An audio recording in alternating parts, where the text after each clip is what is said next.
حضرت ابو ہریرہ رضی اللہ تعالی عنہ روایت کرتے ہیں، نبی اکرم صلی اللہ علیہ وسلم نے ارشاد فرمایا، قیامت قریب ہونے کے زمانے میں چاند پھول جائے گا،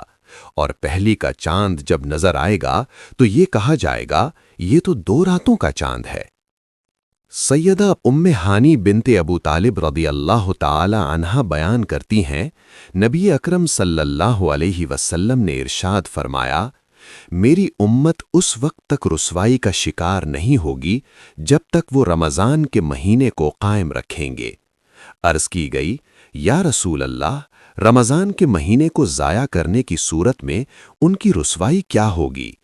نبی اکرم صلی اللہ علیہ وسلم نے ارشاد فرمایا، یہ کہ اس میں وہ حرمتوں کو پامال کریں۔ جو شخص اس مہینے میں زنا کرے گا یا اس میں شراب پیے گا، اللہ تعالی آسمانوں میں موجود تمام مخلوق اگلے سال اس وقت تک اس پر لعنت کرتے رہیں گے، اور اگر وہ اگلا رمضان پانے سے پہلے انتقال کر جائے تو اسے اللہ تعالی کی طرف سے کوئی ایسی صورت نصیب نہیں ہوگی جس کے ذریعے سے وہ جہنم سے بچ سکے۔